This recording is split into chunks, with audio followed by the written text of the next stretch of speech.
About a month ago today, I sat on the edge of my hospital bed, and I asked myself the simple question, why? I had worked for years to be where I was, a young social activist who co-created 2 successful nonprofit organizations, a good student, an even better friend, and a girl who never lacked positivity nor energy. I asked myself why I had ignored what was going on in my head for so long simply to maintain this reputation. I had already accomplished so much in my life when strange things began happening to me. When even though I was incredibly academically motivated in the past, I couldn't seem to do homework. And I removed myself from friends, and I didn't answer my phone for a week, and I refused to go to school, and getting out of bed in the morning seemed impossible. Now, looking back, I realized that I had to redefine what success was. Because if everything I had done in my life leading up to that point deemed me successful, why was I sitting in the hospital? I realized that my ability to find this new normal, my ability to adapt to this newfound empathy, that's what makes me successful. Being diagnosed with clinical depression is what it took for me to realize what success was. Though I could go on, I'm not here to simply tell you all about my story. I'm here to tell you why I think this is happening, not only to me, but to a dangerous number of teenagers in this country, a statistic that is increasing every year, and why each one of you needs to advocate for programs in schools for teens that are suffering from depression and anxiety. Depression in our society is not obvious when walking down the street or the hallway, but simply open your laptops, your smartphones, your tablets, and do maybe one Google search and you will be blown away. After my one Google search, I found that after a study conducted in this spring, 1.6 million Tumblr blogs were examined, and of those, 200,000 contained pictures, videos, and text posts of teenagers hurting themselves due to depression. Is it because we now have the technology to express an ever-present feeling, or is it something greater? Is it just a coincidence that school systems and standardized tests, they're getting harder, and college acceptance rates are going down, and the pressures to be a stereotypical man or woman are everywhere?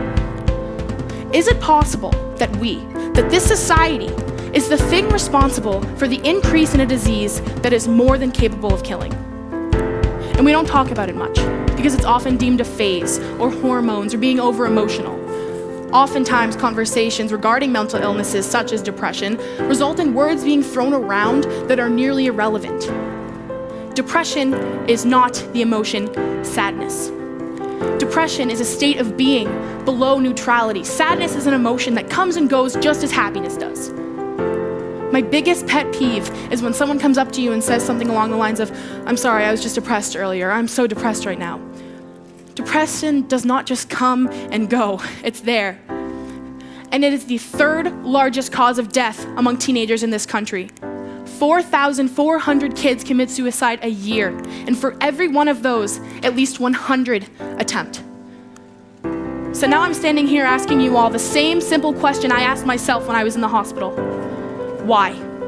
But this time it's why we're not doing more to prevent this. My school has a bridge program for kids that are transitioning in from an extended absence. Many of us have suffered from severe depression and severe anxiety, and many of us say that the program has saved our lives because it puts our mental health first. How can we be expected to be successful in life and go to a good college and have a good career if the pressure is too overwhelming and we don't even finish high school? Bridge talks to our parents, our teachers, anyone we need to know what is going on in order to help us cope. The Bridge team consists of an academic coordinator who has the weirdest taste in music, like this guy is either listening to Bob Marley or like tribal music, there's really no in between. We have a mental health specialist who is obsessed with Mini Butterfingers, an intern who is insanely good at bananagrams, and another intern who, though is very smart and goes to Harvard, has yet to advance past 2 songs on the guitar this year. But even so, these 4 people have become a both necessary and life-changing asset in mine and other Bridge students' lives. I'm here today to ask you all a quick favor to advocate to schools, advocate to your school boards for these programs. Because when I was in the mental hospital, I met a girl, we can call her Jane, and Jane had been there for weeks, and I had never met someone who understood what I was going through. And though I thought that she felt the exact same pain, had the exact same fear as me, she had been there for weeks, it was her 3rd hospitalization, and her school had no support for her. I told her about Bridge, and she was blown away that something like that existed. We shouldn't have to wait for these statistics to get higher and the number of teens to skyrocket. Because if we have the power to raise $100 million in a month for ALS, we have the power to advocate to schools for programs.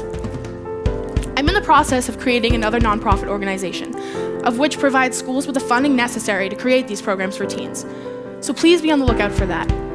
But in the meantime, if you don't have depression or you don't know anyone who does, advocate for the 10 to 15% of our society that is suffering from this disease.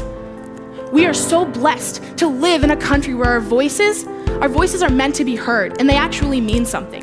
So if just some of you who listen to me talk today advocate to your school boards and you beg, plead, demand that programs are set up, and maybe you start a petition and it's for school-funded support, whatever you do, just do something. The impact will be life-changing. Together, we can fight this disease that is controlling so many of us. And if you're out there and you're dealing with depression, turn the energy that you have towards hatred for this awful thing into energy for change. Because together, we can fight back, and we can't let it win. We can't let depression win anymore. It's time to fight back.